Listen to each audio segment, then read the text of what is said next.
à vélo sont auto-entrepreneurs. Ils ont un travail qui est extrêmement pénible, donc on parle beaucoup de pénibilité, même si les plateformes parlent, elles, surtout de liberté, de flexibilité, de pouvoir d'achat. Moi je parle surtout de la pénibilité, de la dangerosité même, puisqu'on est payé à la tâche. On se retrouve à bosser 50 heures par semaine pour du 1000-1500 euros, on va dire, brut. On a presque 25% de RSI, le RSI qui prend 25%, mais qui à terme ne rend pas grand chose, parce que quand on a un accident au niveau du RSI, les indemnités journalières sont calculées à partir d'un an de cotisation. Donc la première année, quand on tombe, c'est pour notre pomme. Et donc oui, on est bien en deçà de tout ce qui est salaire socialisé, même sur des petits salaires, quoi. Tout est question de densifier la lutte et le combat que j'ai mis en place avec les différents livreurs depuis un an et demi, pour créer un rapport de force, en fait, et interpeller les plateformes pour obtenir du dialogue avec eux, du dialogue social, ce qui pour l'instant est inexistant. Nous, le problème, c'est qu'on est nos patrons, mais on a les vêtements de la plateforme pour laquelle on travaille. Déjà, rien que ça, c'est choquant. Et de plus en plus, dans les médias, elles ont l'air de dire que maintenant on peut travailler sans la tenue. Bon, ça fait quand même 2 ans qu'elles nous l'imposent. Moi, j'ai notamment été viré de Deliveroo parce que je portais pas la veste. Ça m'avait à l'époque assez choqué. Alors que on est censé être indépendant, on n'est même pas censé avoir besoin de s'inscrire. Théoriquement, sur une plateforme, on va travailler soi-disant quand on veut. Les plateformes nous le disent, on travaille quand on veut, mais il faut quand même s'inscrire. Puis il faut aller quand on est inscrit, parce que sinon on est puni. Et puis après, voilà, si on a une mauvaise note, si chez Tekiti, il y avait même une notation par rapport à la moyenne, de vitesse de livraison.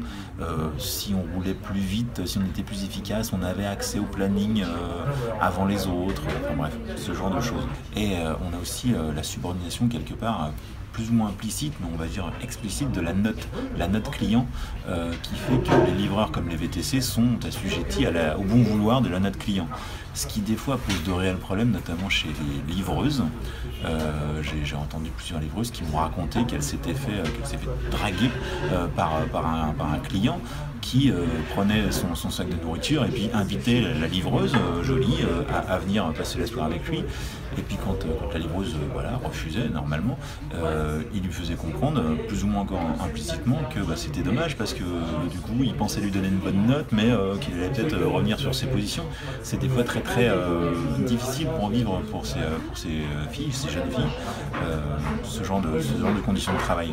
Je prône pas forcément la requalification automatique, mais qu'on sorte du salarié déguisé, qu'on arrive à vraiment pouvoir négocier de réels tarifs avec les plateformes, qu'on puisse vivre en fait de ce qu'on fait, que ceux qui veulent le faire puissent en vivre. Moi je fais rien pour détruire les plateformes, je mets en lumière leur façon de travailler, mais Tekiti qui a fait faillite, c'est pas à cause du combat que j'ai fait, à cause du combat que j'ai mené, c'est juste parce qu'au bout d'un moment, la concurrence entre plateformes est telle que les gros mangent les petits. Et puis même ensuite économiquement, le modèle économique de ces plateformes-là est très précaire, puisqu'il repose sur des levées de fonds. Ok, les plateformes ne gagnent pas d'argent en livrant des burgers, elles gagnent de l'argent en vendant cette idée à des financeurs qui vont mettre des millions, des fois des centaines de millions. Une fois que les financeurs vont s'apercevoir qu'en fin de compte les plateformes ont pris un petit peu trop de liberté avec le droit du travail, avec tout un tas de choses, avec les livreurs notamment, avec les conditions de travail, je pense que petit à petit, et la concurrence et les actions juridiques et les mouvements sociaux vont faire que les financeurs vont s'apercevoir que c'est plus très viable en fait cette économie-là. C'est justement mon autre axe de travail, qui est de créer une plateforme que je voudrais coopérative, pour essayer de faire en sorte que les différents partenaires locaux, que ce soit les commerçants, les clients, les collectivités territoriales, puissent être intéressés à une coopérative de livraison pour en être partenaires, pour en être des supports médiatiques et pour tout un tas de choses. Au niveau aussi des locaux, pourquoi pas, la mairie de Paris pourrait avoir un rôle à jouer, de façon à ce qu'on puisse relocaliser en fait cette économie-là, ce marché, alors que pour l'instant les plateformes ont tout fait pour externaliser les revenus. Je ne veux pas dire les revenus, mais tout l'argent qui est mis dans les plateformes part dans du marketing, et puis ensuite l'argent disparaît, quoi. Elles ne payent pas d'impôts, je parle même plus des cotisations patronales pour le coup, mais les plateformes ne payent rien, quoi. Elles s'arrangent pour l'évasion fiscale ou de l'optimisation.